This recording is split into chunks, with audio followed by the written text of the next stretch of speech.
sobre todo o mundo, principalmente sobre Israel, que vai passar pelos juízos de Deus. É o dia da angústia de Jacó. Mas logo após os 7 anos, Jesus vem, desce e começa a reinar durante 1000 anos sobre Israel. Então vem o governo prometido, uma promessa feita a Abraão, Isaac, Jacó, reafirmada com Davi. E então Jesus Cristo, o próprio Jesus, descerá e governará Israel e as nações por um período de 1000 anos. Nesse período Satanás estará preso. E após então 1000 anos de reinado de Cristo, aí será então a batalha final, depois da grande tribulação. No final da grande tribulação temos a batalha primeira do Armagedon, mas depois do milênio ainda temos a última batalha e o lançamento final de Satanás, seus demônios, seus seguidores, todos no lago de fogo e enxofre, para sempre. E aí então será reunida a noiva do Cordeiro, agora a esposa do Cordeiro, e terá início então a eternidade com Deus de todos aqueles que amam a Deus. E amam principalmente seu Filho Jesus Cristo e estão em comunhão com o Espírito Santo. Glória a Deus. Então aí o que é esperar contra a esperança? Então é quando a esperança morre, se entrega tudo então na mão de Deus. Pois humanamente não tem mais solução. A esperança nas coisas, nas pessoas, acabou, morreu, não tem mais jeito. Chegou-se ao fim. Há um desespero. Paulo diz que houve um momento que ele se desesperou da vida, achava que não tinha mais jeito, ia morrer. E de repente renasce então a esperança, porque só resta agora a solução em Deus. E começa tudo então, porque Deus vem em socorro. E as suas promessas feitas são renovadas agora, são conhecidas agora na realidade de uma nova vida, uma nova esperança. Por isso que a Bíblia diz que Israel foi batizada ali no Mar Vermelho. Por quê? Eles chegaram à beira do Mar Vermelho. Tinha um mar na frente para atravessar, não tinha jeito.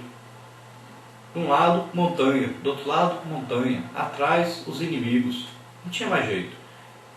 Acabou a esperança. Não acreditavam agora nem mais na promessa que havia de libertação do Egito.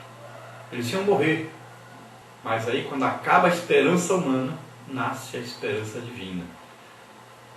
E Deus diz então para Moisés: toca nas águas com o cajado. O mar se abriu e eles passaram pelo mar. Eles estavam entregando agora a sua vida a Deus. Se Deus quisesse fechar o mar, estavam todos mortos. Eles teriam que confiar inteiramente suas vidas nas mãos de Deus. Por isso aí a palavra batismo, que é sepultamento, está morrendo. E assim deu-se o grande livramento e a esperança nasceu da posse da terra prometida. Assim também nós, quando aceitamos a Jesus como Senhor e Salvador, não havia mais solução para nós. Estávamos condenados a morrer. Estávamos condenados a nunca mais ter comunhão com Deus. Estávamos vivendo em ofensas, em escravidão do pecado. Não tinha mais solução. Mas Jesus veio e tomou sobre ele os nossos pecados e morreu em nosso lugar na cruz do Calvário, pagando o preço pelos nossos pecados, nos lavando e purificando pelo seu sangue. Então, quando não havia mais esperança de salvação, de perdão, de reconciliação com Deus, Deus vem então em nosso auxílio e nos livra da morte eterna, da separação eterna de Deus, e nos reconcilia com Ele através do seu Filho Jesus Cristo.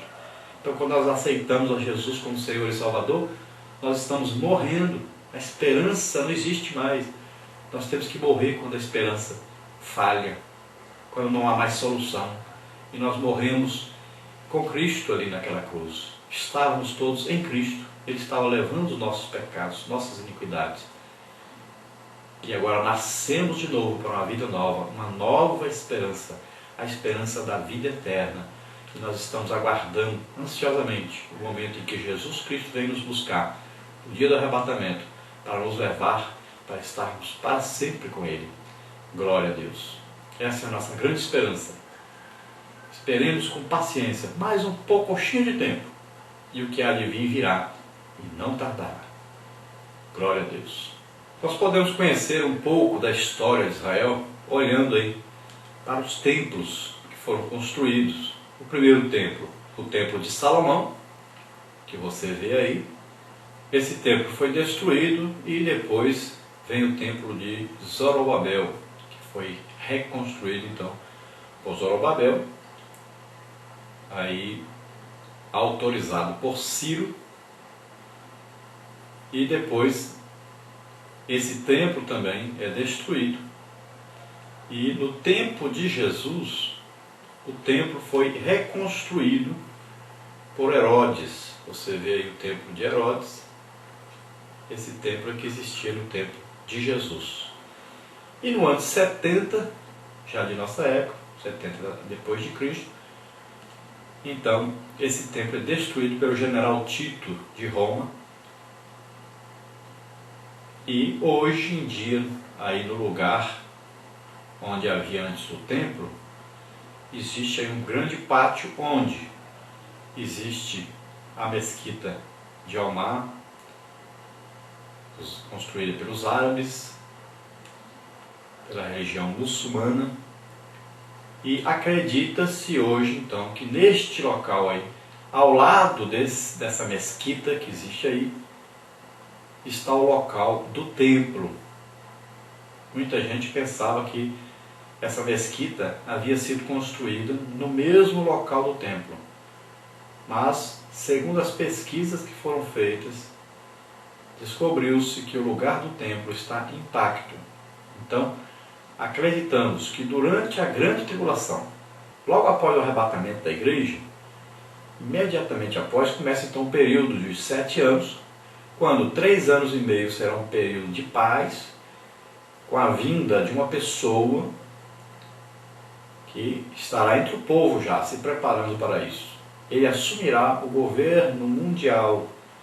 Será uma pessoa de um carisma muito grande, um religioso, um político ao mesmo tempo, uma pessoa de destaque, uma pessoa carismática, será descendente de judeu, e ele então enganará as nações com esses 3 anos e meio de paz, inclusive enganará os judeus, e acreditamos que nesse período será então construído o templo, fica a mesquita para os muçulmanos, e ao lado constrói-se então um templo para os judeus, que eles voltarão a oferecer sacrifícios a Deus. Mas no final desses 3 anos e meio de paz, esse anticristo colocará uma imagem nesse templo e será profanado então esse templo, e os judeus descobrirão que ele não é o seu Messias, como eles haviam pensado antes. E então haverá guerra daí para frente, durante 3 anos e meio. O anticristo guerreará contra o povo de Deus. E esse povo será massacrado, destruído. A perseguição será muito grande, não só para com os judeus, como para com todos que confessarem o nome de Jesus. Todos os cristãos legítimos terão que negar sua fé e aceitar uma marca desse anticristo, uma marca de identificação de que está com ele e que nega a Jesus. Então será uma grande perseguição, um tempo grande de angústia, de sofrimento, de tribulação. E no final desses 3 anos e meio finais da grande tribulação, Jesus desce, e Jesus agora vem numa batalha, chamada aí a Batalha do Armagedon, onde os inimigos de Israel, que estavam cercando ali Jerusalém para destruir todos, esses inimigos serão destruídos, e agora Jesus vem e separa bodes de ovelhas. Então aqueles que perseguem o povo de Deus, aqueles que odeiam Deus, que não aceitam a Jesus como Senhor e Salvador, serão então mortos, serão lançados então no lago de fogo e enxofre. E aqueles que se dizem cristãos, que dão apoio então ao governo de Cristo, vão começar a reinar com Cristo durante 1000 anos. Satanás estará preso durante esses 1000 anos. No final desses 1000 anos, por incrível que pareça, vai ter gente que ainda vai estar torcendo por Satanás. Satanás será solto e irá então enganar as nações e arrebanhará ainda um grande exército para si, para lutar contra Jesus. Então, no final desse milênio, desse governo de 1000 anos de Jesus,